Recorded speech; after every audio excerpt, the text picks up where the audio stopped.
Night after night, explosions are lighting up the port cities along the Strait of Hormuz. Just across the water, air defense sirens are currently blaring across the neighboring island of Bahrain.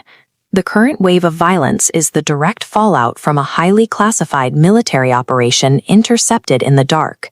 On this map of the Strait of Hormuz, the U.S. military moved over 100 million barrels of oil through this narrow shipping lane, escorting tanker convoys at night to evade detection. The operation was compromised when an Iranian drone intercepted the aerial protection. That drone targeted a U.S. Apache helicopter. An unexploded projectile slammed into the cockpit, lodging itself right between the two pilots. It caught fire, forcing the crew to bring the smoking aircraft down into the water.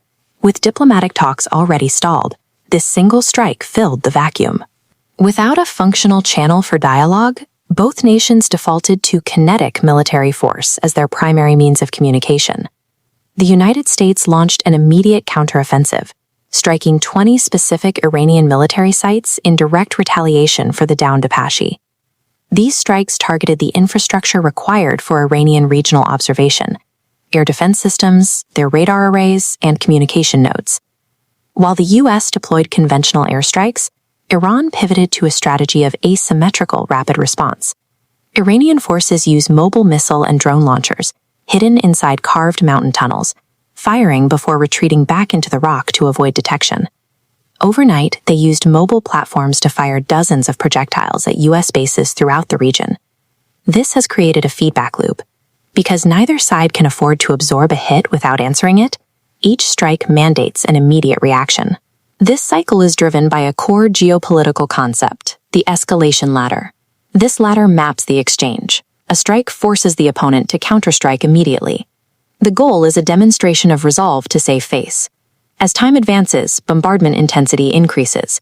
Each side delivers a slightly more punishing blow. The current U.S. strategy involved hitting the Islamic Revolutionary Guard Corps with overwhelming force, attempting to break this cycle by forcing an Iranian capitulation. What began as a tactical clash over an oil convoy has become a test of momentum. In this environment, pausing the violence is perceived as a critical vulnerability.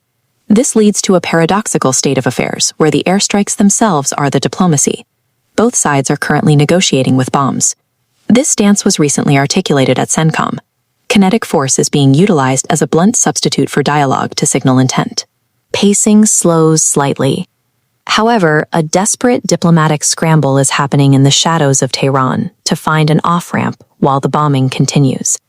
Qatari negotiators are currently pressuring Iranian officials to produce a serious offer and restart formal talks. The diplomatic signals remain contradictory. While the U.S. administration reports receiving a call from Iranian officials, Tehran has publicly denied that any such contact occurred. Launching a missile is a mechanical act. Halting a sequence of retaliation while projectiles are still in the air requires a level of political risk that few leaders are willing to take.